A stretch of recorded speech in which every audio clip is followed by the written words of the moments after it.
Jadi kalau kita ingin meniti jalan menuju surga dan kita Allah ingin bereskan semua urusan dunia kita, kata para ulama, lakukan 3 hal. Bismillahirrahmanirrahim. Assalamualaikum warahmatullahi wabarakatuh.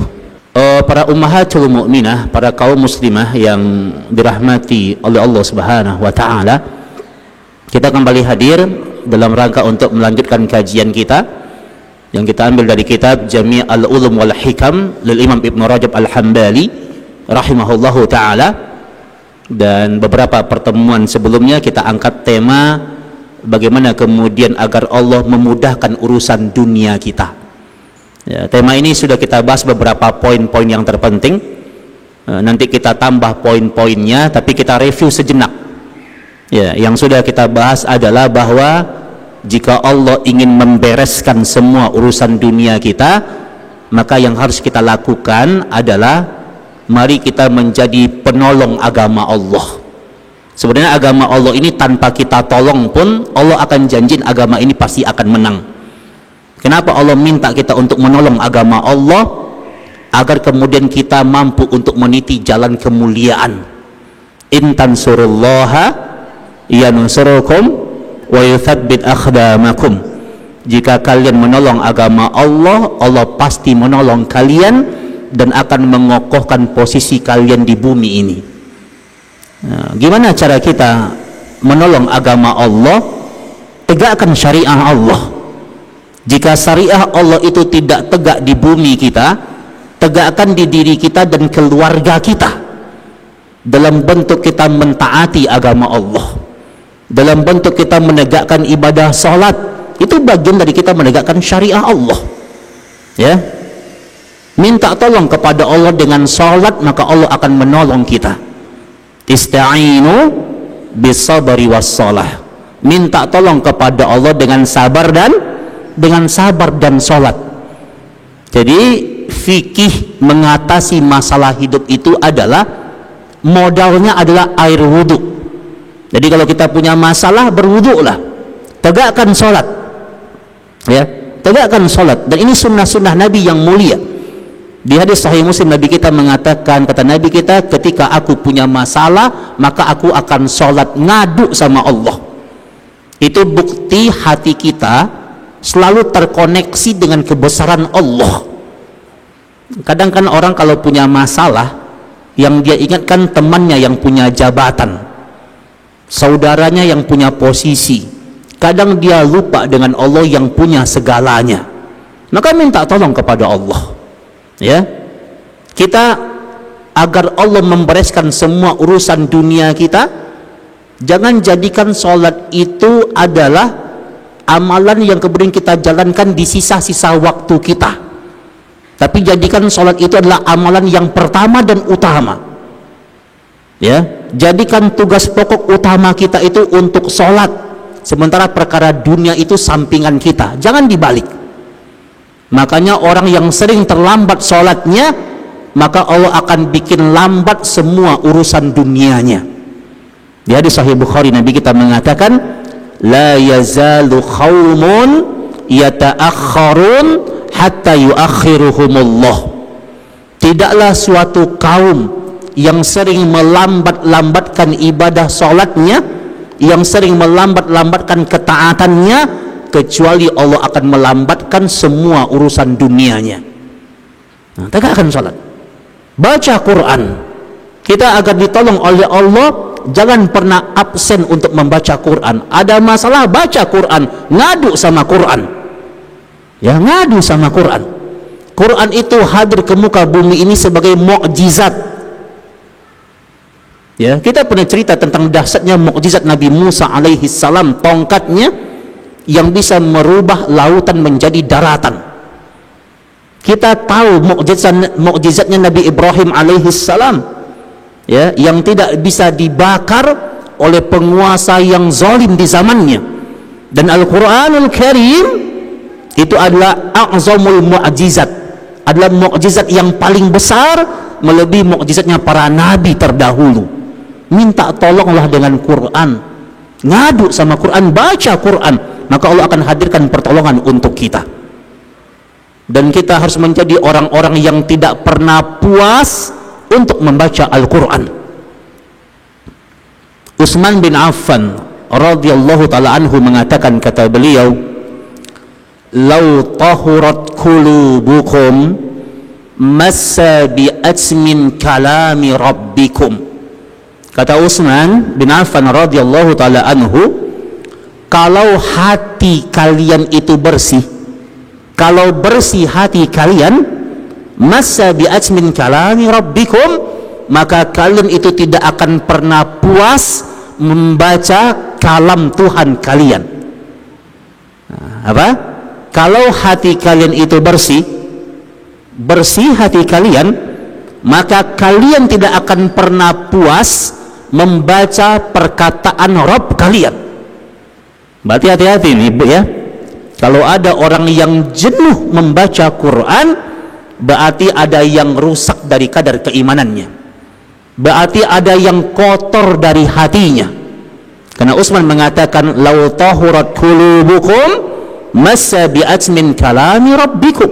Kalau bersih hati kalian, kalian nggak akan pernah puas membaca kalam Rabb kalian. Nah, Al-Quran itu hadir agar Allah membereskan semua urusan dunia kita, ya. Kemudian yang harus kita lakukan agar Allah membereskan semua urusan dunia kita ini, perbanyak beristighfar, minta ampun kepada Allah. Faqultu astaghfiru rabbakum innahu kana ghaffara yursilis samaa 'alaikum midrara. Ya, minta tolong kepada Allah, perbanyak beristighfar. Ya, kita pernah mengkisahkan kisah Imam Ahmad bin Hanbal rahimahullahu taala, bagaimana kemudian istighfar itu menjadi solusi dalam kehidupan. Dan ingat, kenapa begitu susah urusan dunia kita? Kenapa begitu susah urusan dunia kita? Kenapa begitu banyak jalan buntu dalam persoalan kehidupan kita? Jawabannya, solusi hidup itu terhalangi karena dosa-dosa kita. Solusi hidup itu terhalangi karena dosa-dosa kita. Jika Allah sudah ampuni dosa kita, Allah akan mudahkan jalan kehidupan kita. Ini janji Allah. Ini janji Allah. Maka perbanyak beristighfar, perbanyak minta ampun kepada Allah, perbanyak bertaubat kepada Allah.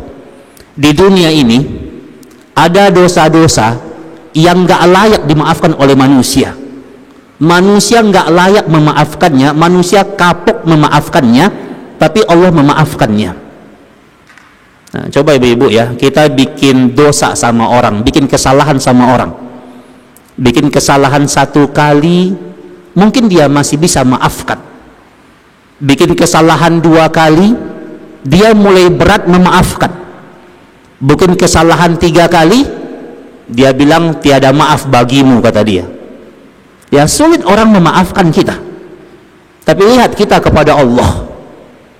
Di pagi hari kita beristighfar kepada Allah, belum masuk waktu duha udah bikin dosa kita sama Allah. Minta ampun lagi kita waktu zuhur sama Allah, Allah ampuni. Belum masuk waktu sore, kita udah bikin dosa lagi sama Allah.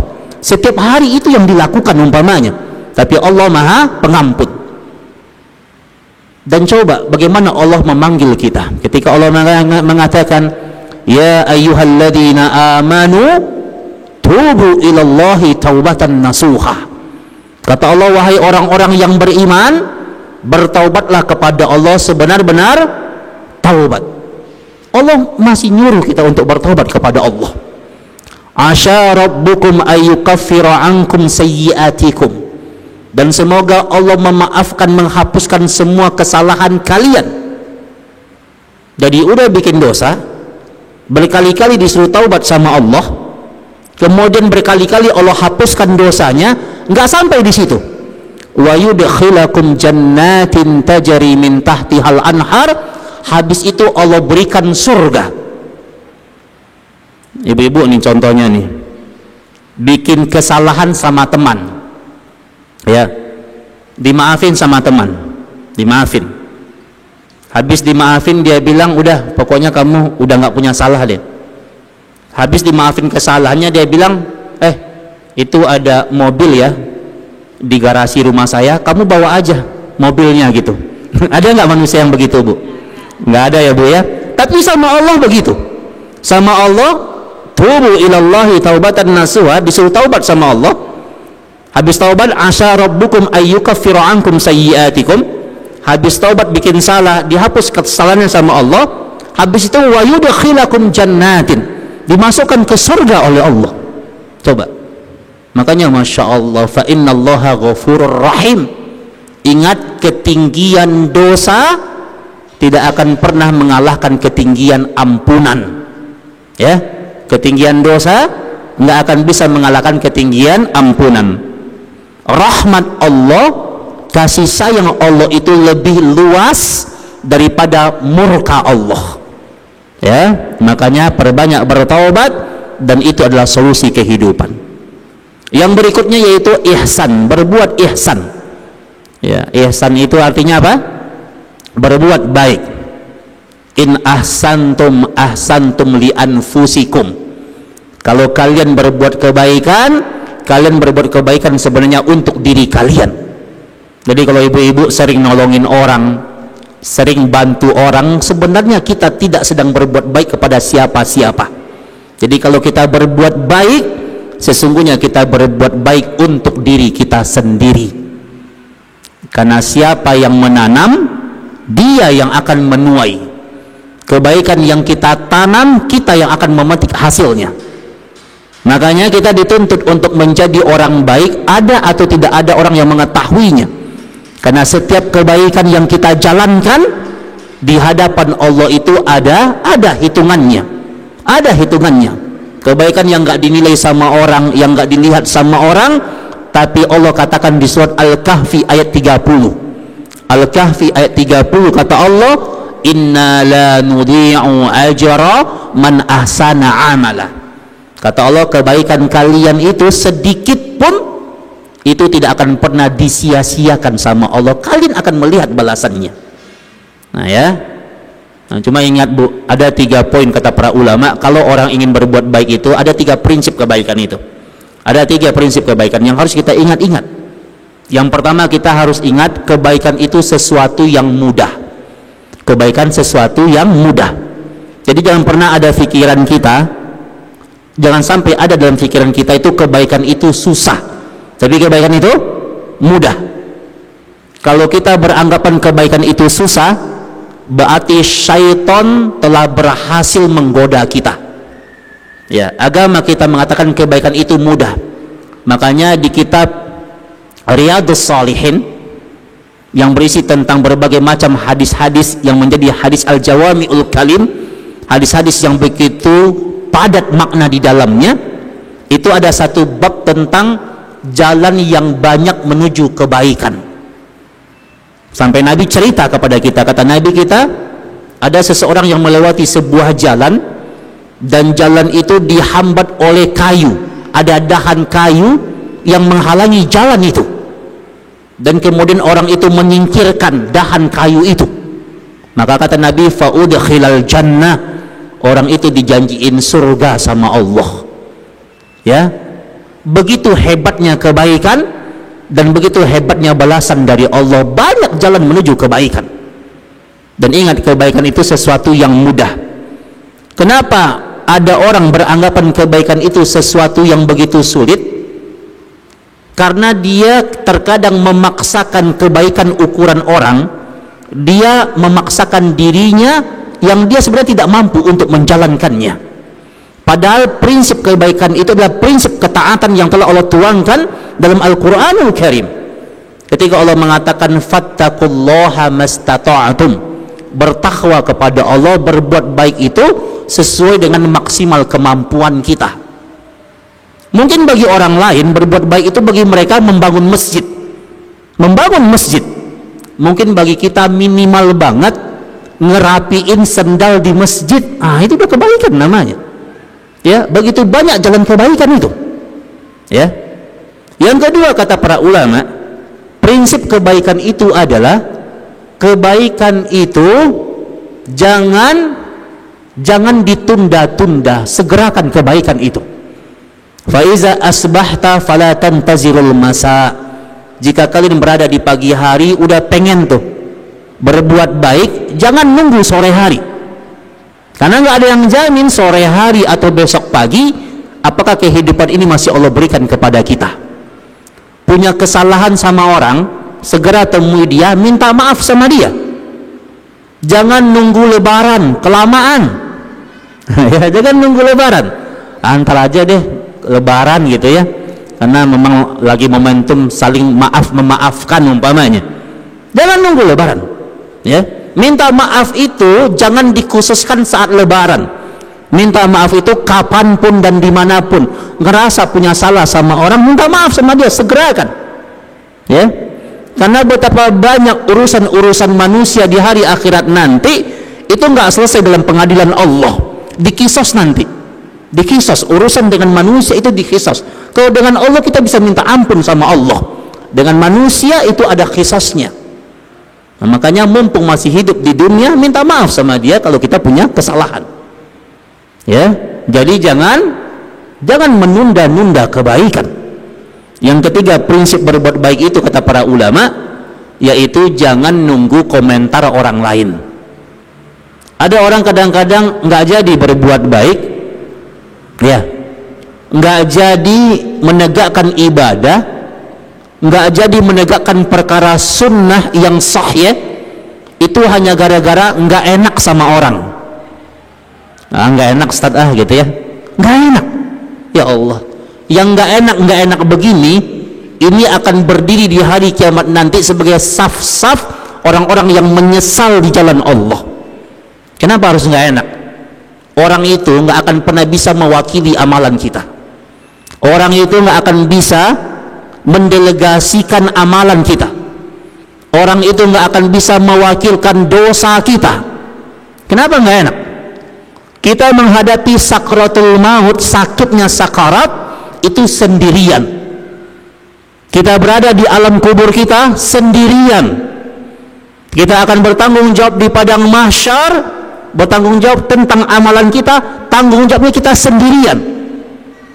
Tidak ada orang yang nemanin kita. Maka buang tuh perasaan nggak enak begitu ya.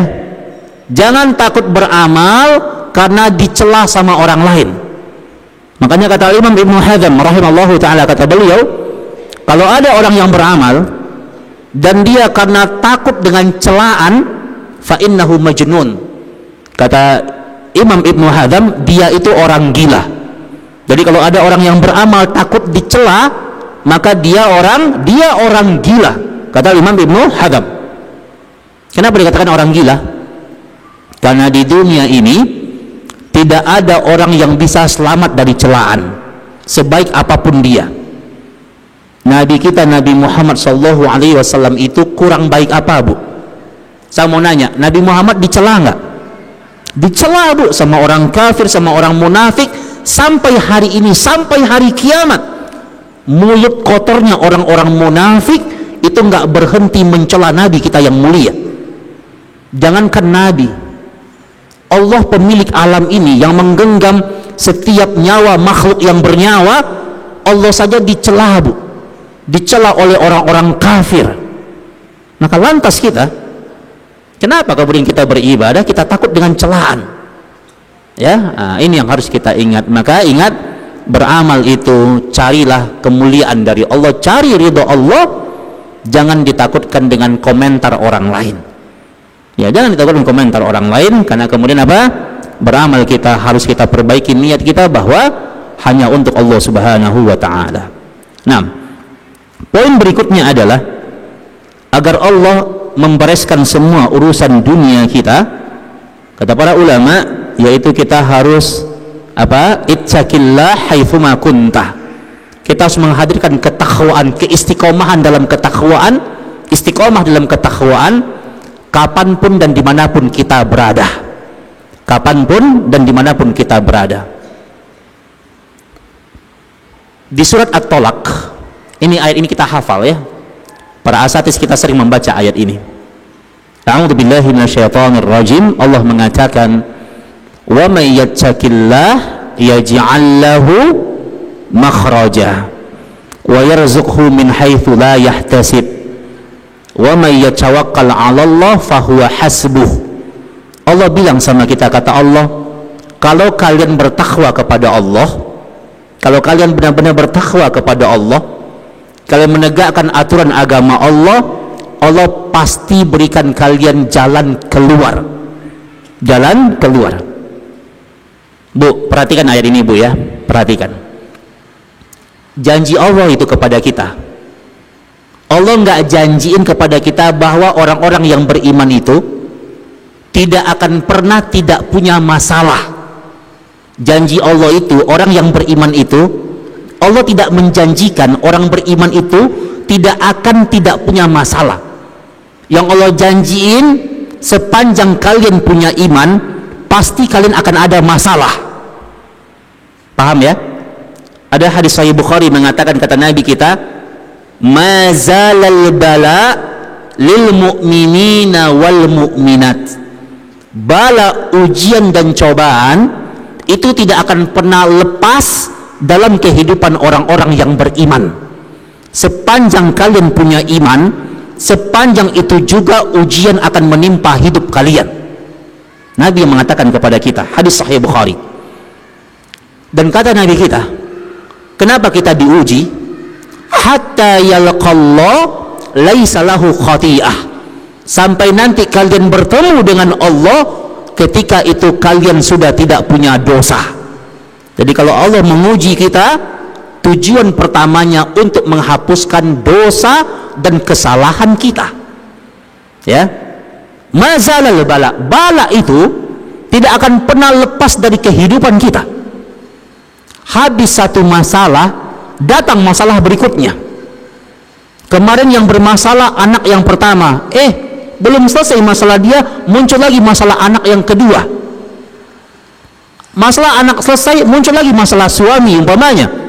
Kalian diuji sama Allah, hidup di dunia ini memang dalam rangka dikasih ujian sama Allah, dalam rangka dikasih ujian sama Allah.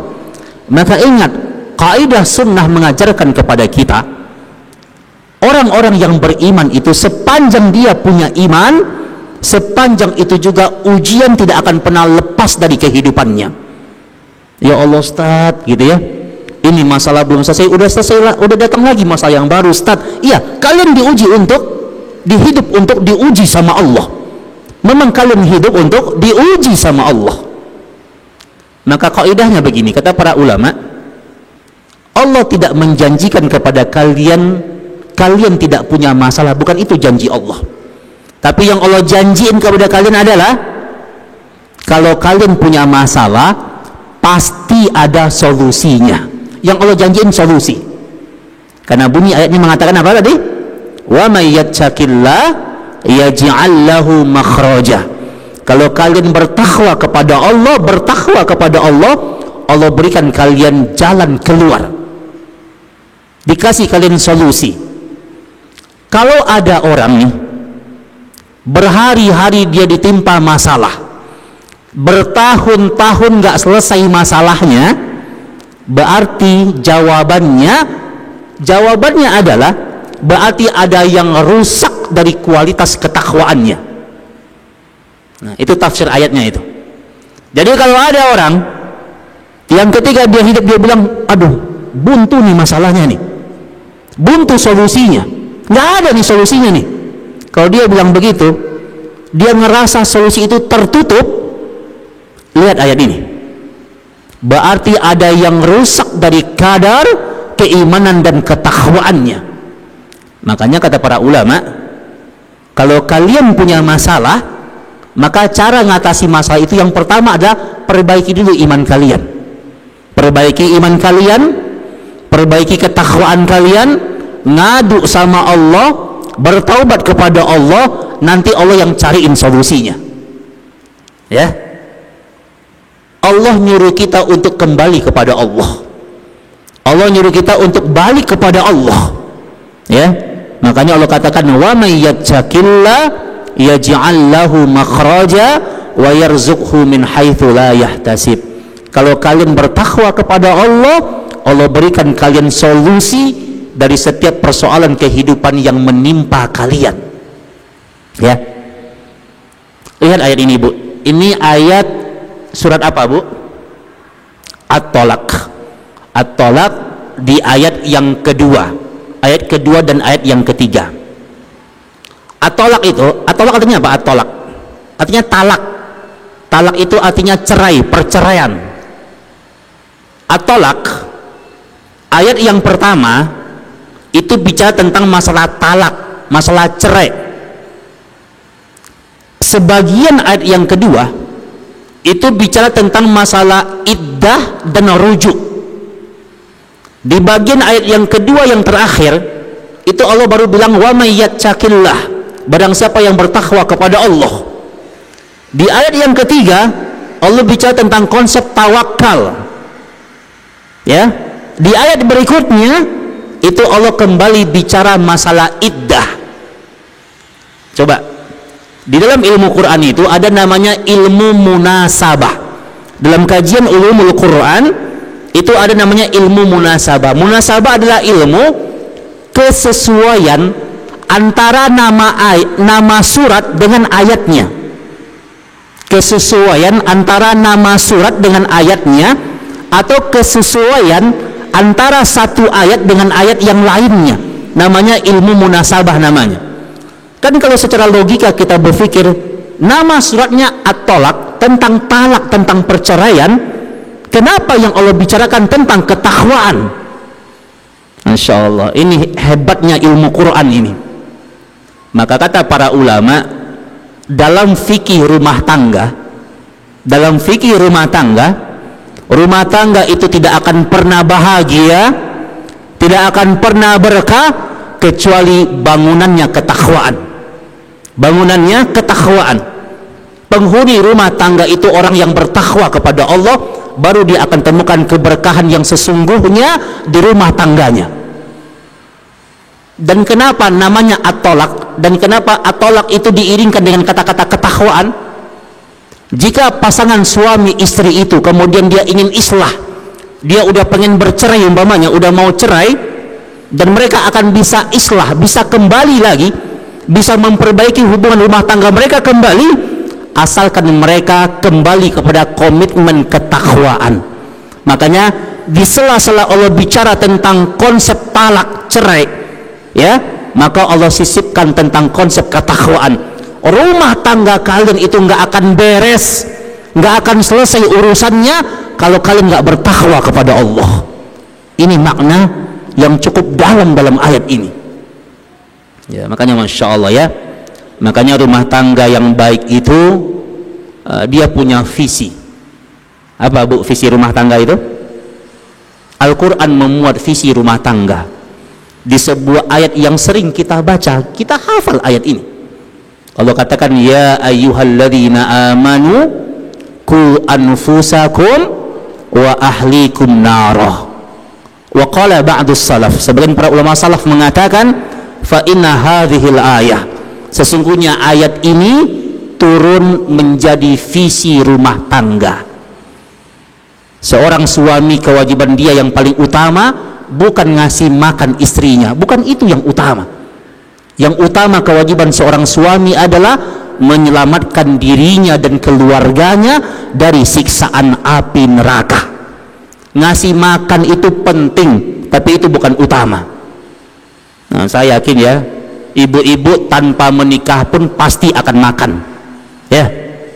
Makanya itu bukan utama, itu penting, itu bukan utama. Tapi tujuan berumah tangga itu apa? Untuk menyelamatkan diri kita dan keluarga kita dari siksaan api neraka. Ini tugas berat seorang suami, menyelamatkan dirinya dan keluarganya dari siksaan api neraka. Ya, ini kaidah tentang visi rumah tangga. Nah, dan ingat para ummahat yang dirahmati Allah Subhanahu wa taala, rumah tangga yang baik itu bukan rumah tangga sehidup semati, bukan sehidup semati, tapi rumah tangga yang baik itu adalah sehidup sesurga, sehidup sesurga.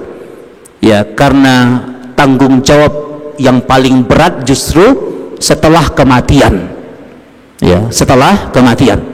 Nah, makanya ini tanggung jawabnya berat ini tentang berumah tangga. Makanya akad ijab wal qabul itu, ya, ketika suami mengatakan qabiltu nikahaha, saya terima nikah dan kawinnya fulanah binti fulan, Maka Al-Quran mengatakan itu akad namanya mitsaqun ghalidha, perjanjian yang berat, bukan antara suami dengan ayah mertua, tapi antara suami dengan Allah Subhanahu wa taala.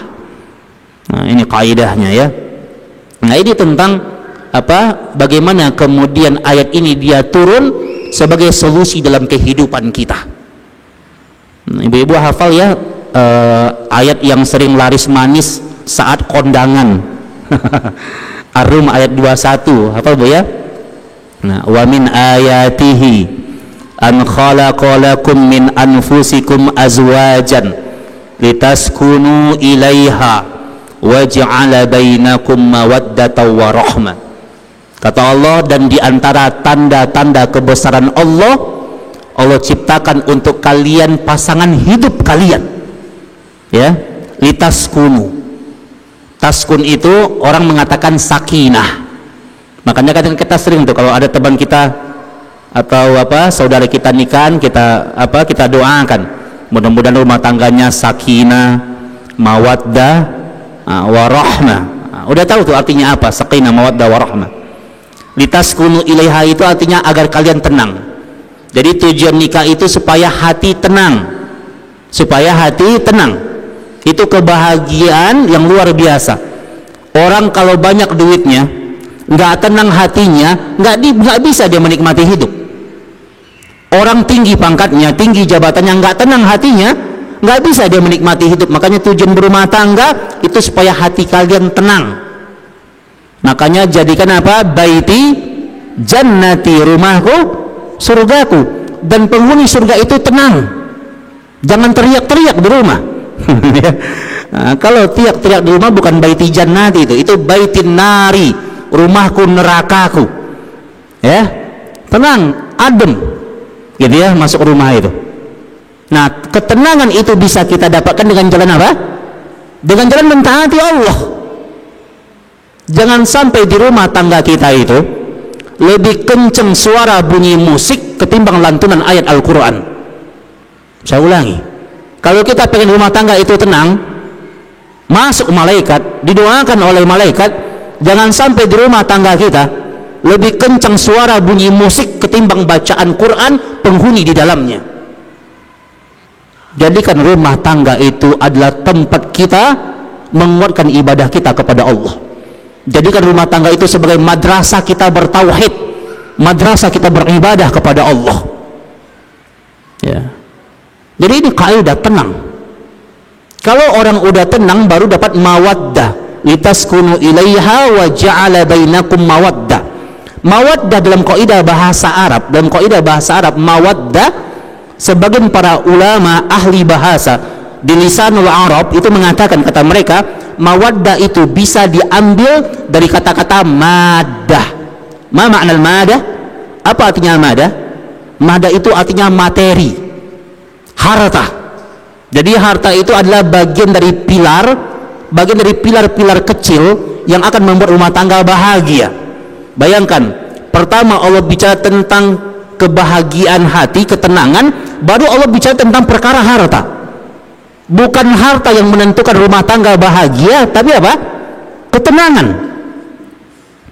Makanya kata para ulama, hati-hati kalau seorang suami dia mencari nafkah untuk keluarganya dan dia bikin gak tenang penghuni keluarganya, maka itu akan menghambat rezekinya. Karena ingat, ayat itu pertama didahului dengan kata-kata litaskunu ilaiha, tenang dulu. Kalau istrinya udah tenang, tentram hati istrinya di rumah tangga itu, tentram anak-anaknya di rumah tangga itu, baru mawaddah, baru madahnya dia dapatkan, baru materinya Allah mudahkan untuk meraihnya.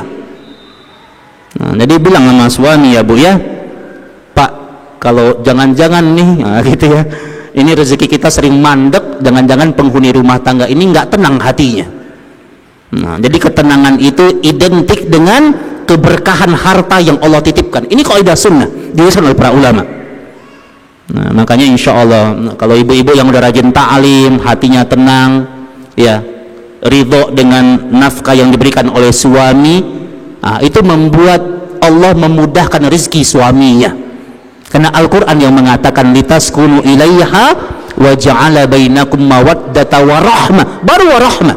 Wa rahmah itu artinya keberkahan dan kasih sayang yang Allah titipkan di rumah tangga itu, sehingga berapapun yang didapatkan itu cukup, dan itu akan membawa keberkahan. Nah, makanya Masya Allah, ulama sepakat di antara cara-cara agar Allah membereskan semua urusan dunia kita, punya masalah Allah bereskan semuanya, perbaiki hubungan kita berkeluarga, perbaiki, ya. Karena Nabi kita mengatakan khairukum khairu li ahli wa ana khairu li ahli. Sebaik-baiknya kalian, kata Nabi, adalah orang yang paling baik kepada keluarganya. Maka kalau orang baik kepada keluarganya, maka Allah akan berbuat baik kepadanya. Nah, ini berkaitan bagaimana kemudian Allah memperbaiki hubungan kita, ya, hubungan kita dengan manusia, dan kemudian Allah membimbing kita di dalam jalan-jalan kebaikan. Dan kalau kita membuat manusia bahagia, keluarga bahagia, maka Allah akan membereskan semua urusan dunia kita. Dan ketika Allah bicara kepada kita bahwa orang-orang yang bertakwa itu Allah pasti berikan solusi dalam kehidupannya, Allah akan mudahkan semua urusan dunianya, maka Allah mengatakan tentang karakter orang-orang yang bertakwa yang Allah akan berikan kemudahan dalam urusan dunianya.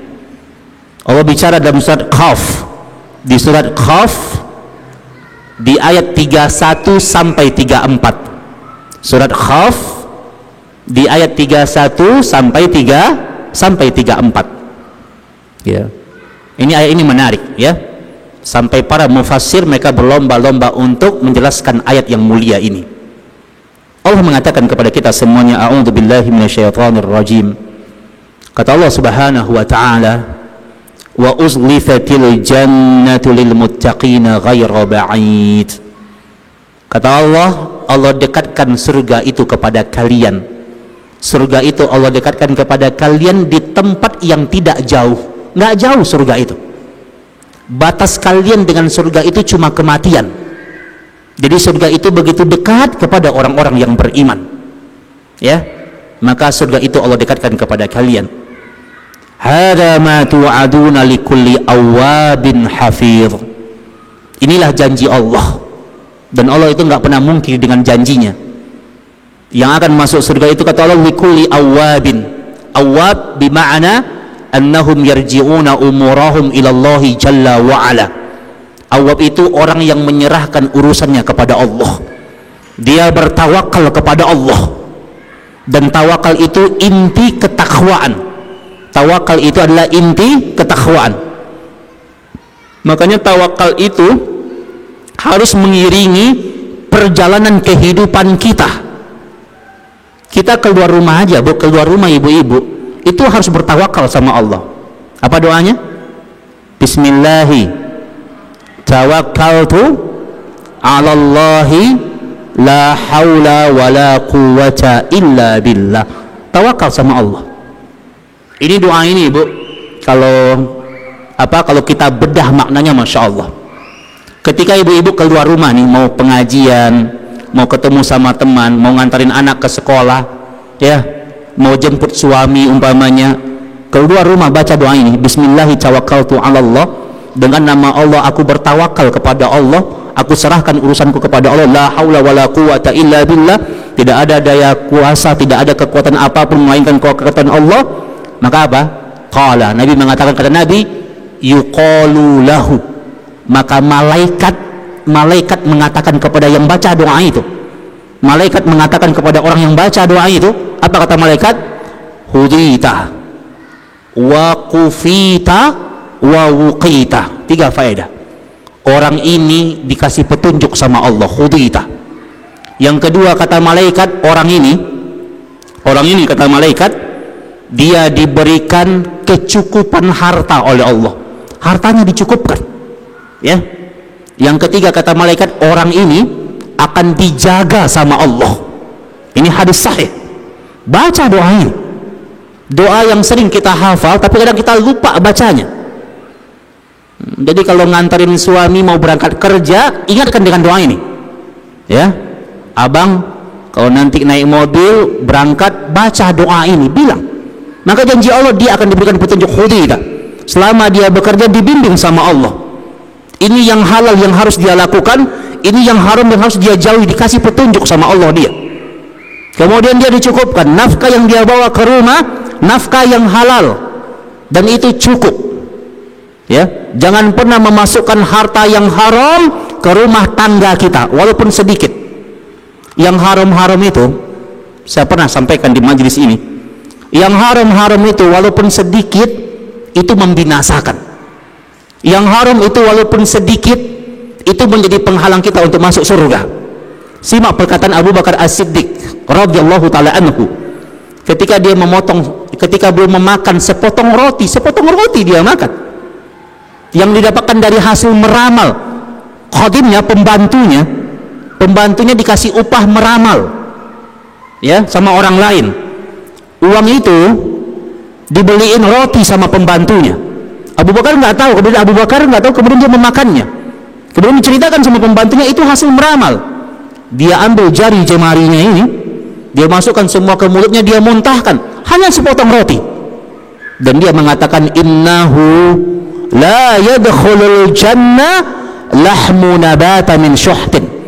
Sesungguhnya tidak akan pernah masuk surga, nggak akan masuk surga daging yang tumbuh dari sesuatu yang haram. An-naru awla bihi, karena neraka tempat yang pantas baginya. Hanya sepotong roti, Bu, sepotong roti. Hari ini ada orang yang bangun rumahnya dari sesuatu yang haram. Hari ini ada orang yang dapat gaji bulanan dari sesuatu yang haram. Hari ini ada orang yang menyekolahkan anaknya dari harta yang haram. Hari ini ada orang yang beli kendaraannya dari sesuatu yang haram, dan dia nggak takut sama Allah. Padahal sepotong roti saja membuat orang terhalang masuk surga. Nah, makanya baca doa ini, dicukupkan sama Allah. Yang ketiga, wuqita, dia akan dijaga sama Allah. Ya. Sekarang kan zaman makin canggih, tapi sihir, santet, apalagi itu pelet gitu ya, itu di mana-mana sekarang. Zamannya udah zaman canggih. Makanya kita minta perlindungan dari Allah. Ya, baca doa bismillahi tawakkaltu 'alallahi la haula wala quwata illa billah. Makanya orang-orang yang awabin dalam surat Khaf ayat 32 ini, itu dia dijaga sama Allah, bertawakal kepada Allah. Ya. La haula wala quwata illa billah. Apa makna la haula? Apa makna la haula wala quwata illa billah? Nabi bilang sama Abu Musa, kata Nabi, ya Aba Musa, ala adulluka ala kanzin min kunuzil jannah. Wahai Abu Musa, maukah aku tunjukkan kepadamu tentang kunci di antara... Bu, ini Abu Musa sama Nabi mau dikasih kunci surga. Ibu kalau sama suami dikasih kunci mobil gimana, Bu? Senang banget, Bu, ya, baru dikasih kuncinya doang gitu ya. Dikasih ini dikasih hadiah kunci rumah, Masya Allah, kita senang banget. Tapi Abu Musa mau dikasih kunci surga sama Nabi. Maukah aku tunjukkan kepadamu tentang kanzin min kunuzil jannah, kunci surga atau rahasia surga? Kata Abu Musa, bala ya Rasul, tentu ya Rasul, tunjukkan kepadaku apa kunci surga itu. Dan Nabi mengatakan, kata Nabi, perbanyak membaca la haula wala quwwata illa billah. Perbanyak membaca la haula wala quwwata illa billah. Ini zikir mutlak, baca kapanpun dan dimanapun. Tidak ada daya upaya, tidak ada kehendak, melainkan karena kebesaran dan kekuatan Allah. Apa makna la haula wala quwwata illa billah? Kata Imam Ibn Qayyim, la haula wa la quwata billah itu maknanya adalah la haulatu bimaksiyatillah illa bi'usmatihi wa la quwata bita'atillah illa bima'unatihi. Ya, illa bima'unatihi. Maknanya adalah la haula, kalian tidak akan pernah mampu terhindar dari maksiat. la haula bimaksiatillah, kalian nggak akan bisa terhindar dari maksiat illa bi usmatihi, kecuali Allah melindungi kalian. Jadi ibu-ibu, nggak ada kita yang nggak punya dosa. Kata Imam Syafi'i, kalau ada orang yang ngaku sok-sok suci gitu ya, dia bilang dia nggak punya dosa, aku nggak punya dosa nih, ada yang ngaku begitu, ketika itu dia punya dosa. Jadi nggak ada orang yang nggak punya dosa.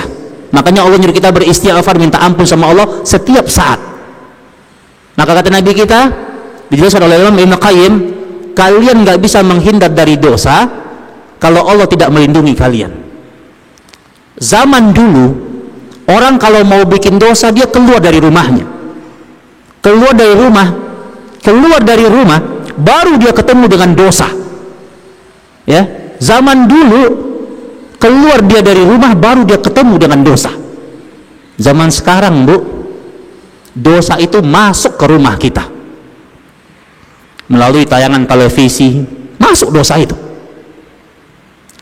Bahkan ketika hari ini orang mengatakan dunia dalam genggaman, ya, dunia digital, ya, digitalisasi dunia hari ini, Android itu dalam genggaman, dunia dalam genggaman, syariah mengatakan sekarang ini dosa dalam genggaman, dosa dalam genggaman hari ini. Tidak hanya dunia dalam genggaman, hari ini dosa dalam genggaman. Maka alat handphone itu, Android itu, tergantung yang makainya. Kita hidup di sebuah zaman yang dimudahkan dalam kebaikan, tapi juga mudah masuk neraka, karena bisa terhindar dari dosa kecuali Allah melindungi kita. Dan wala quwwata illa billah, maknanya adalah la quwwata bi ta'atillah illa bi ma'unatihi. Kalian tidak akan pernah bisa mentaati Allah, nggak bisa kalian taat sama Allah, ya, kalau Allah tidak menolong kalian. Jadi ingat, Bu, ibu bisa datang ke majelis ilmu, kita bisa ta'lim, bisa duduk di majelis ilmu, kita bisa baca Quran, kita bisa menegakkan sunnah-sunnah yang lainnya. Itu rezeki yang terbesar, Bu. Itu rezeki, itu nikmat yang terbesar. Syekh Muhammad bin Shalih Al-Utsaimin rahimahullah ta'ala mengatakan di fatwa mu'asirahnya, kata beliau, ketaatan itu adalah nikmatun azimatun, nikmat yang paling mulia itu bernama ketaatan.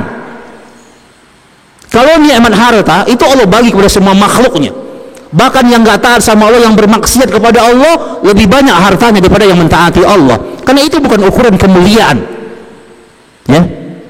Tapi ketaatan itu adalah ukuran kemuliaan. Banyak orang kalau dikasih duit, dia anggap itu nikmat yang mulia. Dikasih jabatan, nikmat yang mulia. Dikasih mobil, nikmat yang mulia. Dikasih rumah, dikasih apa? Dia merasa itu kenikmatan yang mulia. Tapi kadang dia datang ke majelis ilmu, dia anggap beban, bukan kenikmatan. Dia bisa baca Quran, dia anggap beban, bukan kenikmatan. Padahal itulah kenikmatan yang hanya Allah berikan kepada hamba-hamba pilihan Allah. Makanya kan tiap pagi di doa kita, di zikir di waktu pagi itu kan kita minta sama Allah. Apa di antara doanya? Allahumma a'inni ala dzikrika wa syukrika wa husni ibadati. Kita kan minta sama Allah, ya Allah, tolong aku. Kita minta tolong sama Allah. A'inni itu artinya tolong aku ya Allah untuk bisa berzikir kepadamu, ya, untuk bisa bersyukur kepadamu, untuk bisa menghadirkan ibadah yang terbaik ikhlas karenamu. Nah, itu kita minta sama Allah. Nah, ini adalah termasuk orang-orang yang apa? Orang-orang yang awabin, orang-orang yang kemudian dia bertawakal. Kalau kalian bertawakal kepada Allah, betul-betul kalian bertawakal kepada Allah, maka Allah akan bereskan semua urusan dunia kalian. Kemudian hafiz. Hafiz itu adalah orang-orang yang menjaga aturan Allah. Dia menjaga syariah Allah, dia menjaga salatnya, dia menjaga akhlaknya, dia menjaga ibadahnya, dia menjaga akidahnya. Makanya kata Al-Hafiz terangkum dalam 3 kalimat utama, 3 kewajiban kita yang utama. Jadi kalau kita ingin meniti jalan menuju surga, dan kita Allah ingin bereskan semua urusan dunia kita, kata para ulama, lakukan 3 hal. Apa 3 hal itu? Dari makna Al-Hafiz, orang yang menjaga. Yang pertama kata para ulama, setiap bertemu perkara-perkara yang wajib yang berkaitan dengan kewajiban kita disegerakan. Jadi ibu-ibu, yang wajib-wajib apa? Segerakan. Tidak hanya diamalkan tapi disegerakan. Yang wajib segerakan. Jangan nunda-nunda waktu. Jadi yang pertama apa? Yang wajib-wajib segerakan. Yang kedua, yang haram-haram tinggalkan. Mau sedikit, mau banyak, kalau itu haram, jangan pernah berpikir ulang untuk meninggalkan yang haram. Ya, biar lapar, asal nggak pernah nyentuh yang haram. Yang haram itu nikmatnya cuma sebentar, azabnya nggak kelar-kelar tuh azabnya. Dan yang haram itu Allah tunjukkan kehinaannya di dunia, Allah siapkan azabnya di akhirat. Jadi ngambil yang haram nggak ada untung-untungnya, karena di dunia Allah tunjukkan kehinaannya. Apa kata Imam Syafi'i rahimahullah ta'ala? Kata Imam Syafi'i, orang kalau dia pernah menikmati sesuatu yang haram, contohnya di masa muda, dia ambil duit orang 10 juta, dia ambil duit orang 10 juta, nanti di masa tuanya itu Allah akan kembali rampas yang pernah dia ambil dengan cara yang menghinakan dia. Mungkin Allah berikan penyakit kepada dia dan biaya obatnya melebihi daripada 10 juta yang diambil. Mungkin Allah berikan dalam bentuk permasalahan anak-anaknya di sekolah. Mungkin Allah cabut keberkahan di rumah tangganya melebihi daripada 10 juta yang dia ambil. Maka yang haram itu Allah tunjukkan kehinaannya di dunia dan Allah siapkan azabnya di akhirat. Jangan pernah menikmati sesuatu yang haram.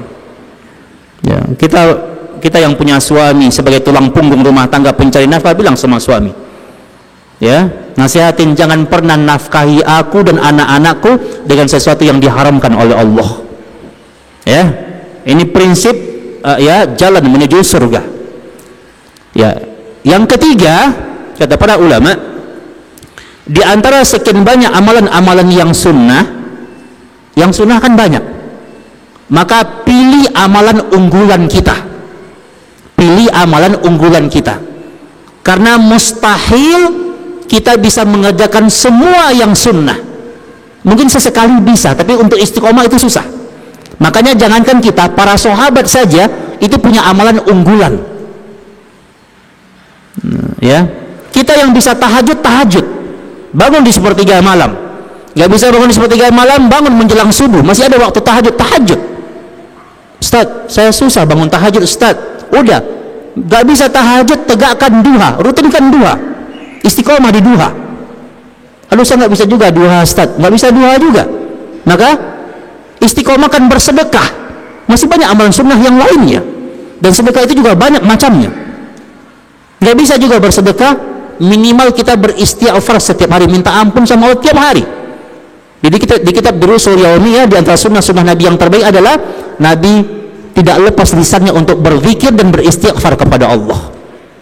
Nah, jadi kalau amalan sunnah yang banyak itu nggak bisa dikerjakan semuanya, jangan tinggalkan semuanya. Pilih amalan unggulan yang dalam keadaan apapun akan kita kerjakan. Nah, ini orang-orang yang hafiz, ya. Kemudian Allah lanjutkan ayatnya, man khasiyar rahmana bil ghaib, dan orang-orang yang akan dimudahkan urusannya oleh Allah, ya, yang itu menjadi sebuah jalan untuk menuju surga, orang-orang yang takut kepada Allah, takut kepada Rabb yang gaib. Dia tidak melihat Allah tapi dia takut kepada Allah. Ini bab ihsan. Anta abudallah ka'annaka tarahu fa in lam takun tarahu fa innahu yaraka. Kalian beribadah kepada Allah seolah-olah kalian melihat Allah, dan jika kalian tidak bisa melihat Allah, yakinlah Allah melihat kalian. Nah, ihsan. Maka orang yang ketika hidup di dunia ini, ya, dan dia merasa dia disaksikan oleh Allah, dia merasa diawasi oleh Allah, dan dia takut dengan azab Allah, takut dia, maka orang-orang seperti ini akan dimudahkan urusannya oleh Allah. Kebesaran Allah, kebesaran asma dan sifat Allah itu hadir dalam kehidupannya, maka dia akan dijaga sama Allah. Ya, makanya ihsan itu dimiliki oleh orang-orang yang punya sikap waro. Tahu waro' Bu? Nah, waro' itu artinya kata Imam Ibnu Qayyim, dan ini juga dinukilkan oleh Syekhul Islam Ibnu Taimiyah di kitabnya Majmu' al-Fatawa. Waro' adalah tarku ma yakhafud dararu fil akhirah. Waro' adalah meninggalkan semua perkara yang berbahaya untuk urusan akhirat kalian. Jadi orang yang waro' itu fisiknya di dunia, fikirannya akhirat. Dia diajak nongkrong sama temannya, ada waktu nggak nih nongkrong yuk gitu, diajak nongkrong sama temannya, maka dia akan berpikir apa manfaat dari nongkrong ini. Kalau dengan nongkrong ini memang ada nilai silaturahim yang didapatkan, ada kebaikan yang ingin disampaikan, maka dia akan ikut nongkrong, dia akan silaturahim dia. Tapi kalau dia melihat di sini banyak mudaratnya, di sini akan banyak fitnah yang terbuka, ya, di sini akan banyak dosa yang tersingkap, maka dia akan tinggalkan. Itu orang yang waro'. Dia akan menimbang selalu maslahat dan mudarat. Diajak sama temennya buat bisnis, yuk join bisnis yuk. Dia akan mikir, kalau bisnis ini aku jalankan, ini lebih banyak manfaatnya atau mudaratnya, ini lebih banyak dosa atau ada kebaikan di dalamnya. Dia akan berpikir begitu. Nah, jadi orang yang waro' dia adalah orang yang dijaga sama Allah. Dia takut dia. Yang dia pikirkan setiap apapun keputusan dunia yang dia ambil, keputusan dunia yang dia ambil, maka yang dia pikirkan nasibnya di akhirat. Nah, ini yang orang yang akan dijaga sama Allah, dan Allah akan bimbing dia untuk memilih urusan dunia yang tepat untuk dia lakukan. Bukan berarti kita meninggalkan dunia, tidak. Makanya waro' itu selalu dia beriring-iringan dengan zuhud. Nah, kan sering ya Ustadz bilang zuhud gitu kan. Zuhud itu bukan meninggalkan dunia. Kalau ada orang mengatakan zuhud meninggalkan dunia, salah pengertiannya. Ambil pengertian dari ulama sunnah, dari Imam Ibnu Qayyim. Apa kata dia zuhud? Zuhud adalah tarku ma yusghiluka 'anillah. Zuhud adalah meninggalkan semua perkara yang membuat engkau sibuk sehingga engkau melalaikan Allah. Jadi boleh kita menikmati dunia asalkan tidak merusak agama dan akhirat. Ibu-ibu boleh menikmati dunia asalkan apa? Agama jangan dirusak, akhirat jangan dirusak. Makanya salah satu hikmah Bu, kenapa sih Allah nggak ngasih tahu saja kapan kita mati, dengan cara apa kita mati? Kenapa Allah nggak ngasih tahu tentang waktu kematian kita? Supaya kita bisa menikmati dunia ini dengan tidak melupakan agama dan akhirat. Itu hikmahnya. Kebayang nggak Bu kalau ada orang dikasih tahu sama Allah kapan dia mati? Bu gitu ya, wahai fulana, Anda ini akan meninggal dunia bulan depan, ya, tanggal 3 Januari umpamanya, dan meninggalnya dengan cara ditabrak motor. Masya Allah. Itu dia setiap kali dia melihat motor stres dia, waduh ada motor lagi nih gitu kan. Nah, kan kebayang kan, nggak nikmatin hidup dia kan. Maka Allah itu sayang sama kita, makanya kita nggak dikasih tahu sama Allah kapan kita meninggal. Silakan nikmati hidup ini, tapi tahulah mana yang prioritas. Tahu kita mana yang prioritas. Nah, ini hikmah Allah tuh sayang sama kita, gitu ya. Masya Allah. Nah, yang terakhir, wajaa biqalbin munib.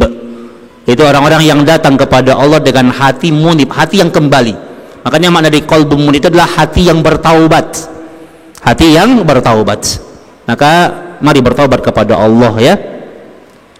Jangan pernah merencanakan dosa, tapi rencanakan taubat setiap saat.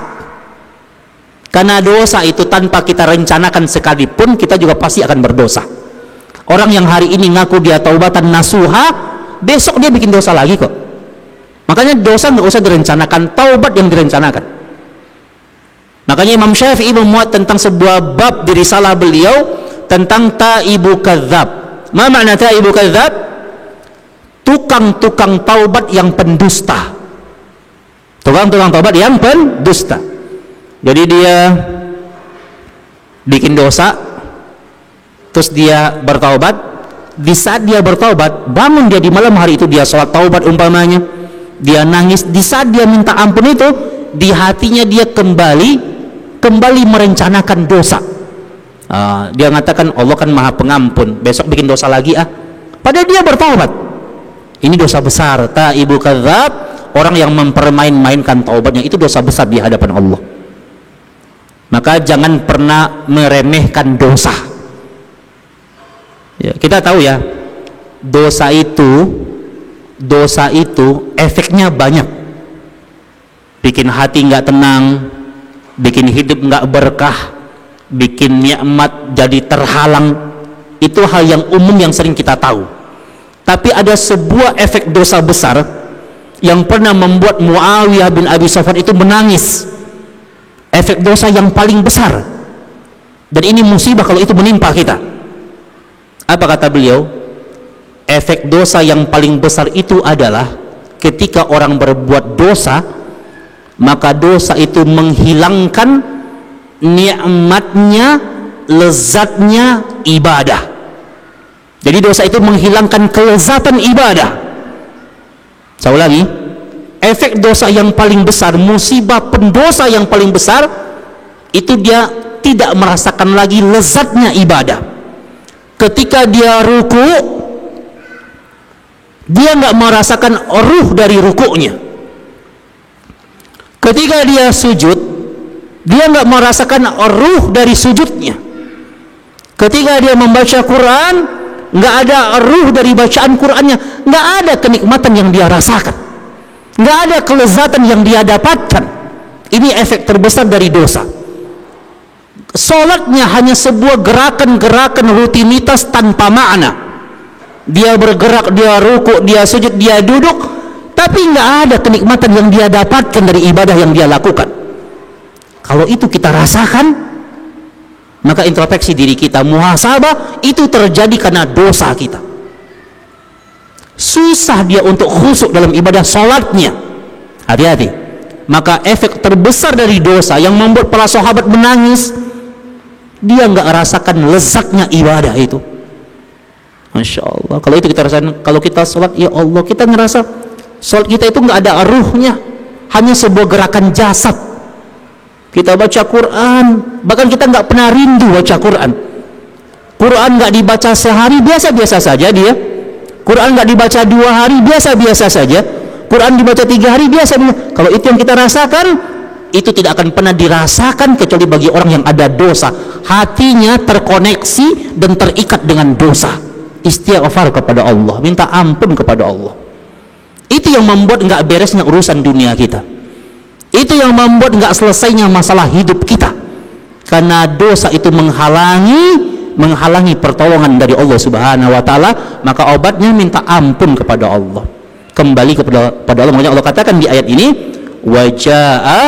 wajaa biqalbin munib, datang kepada Allah dengan hati yang bertaubat. Udkhuluha bisalam, dzalika yaumul khulud, dan masuklah ke dalam surga. Bisalam, masuklah ke dalam surga, dan hari kita masuk surga adalah hari yang kita akan kekal di dalamnya. Nah, demikian kajian kita pada hari ini. Mudah-mudahan bermanfaat. Nafa'nallahu wa iyyakum bil ilmin nafi' wal amalus salih. Wa sallallahu ala Muhammadin wa ala alihi wa sahbihi wasallam. Kita tutup dengan doa kafaratul majlis. Subhanaka Allahumma wa bihamdika asyhadu alla ilaha illa anta astaghfiruka wa atubu ilaik. Wa akhiru da'wana alhamdulillahi rabbil alamin. Assalamualaikum warahmatullahi wabarakatuh.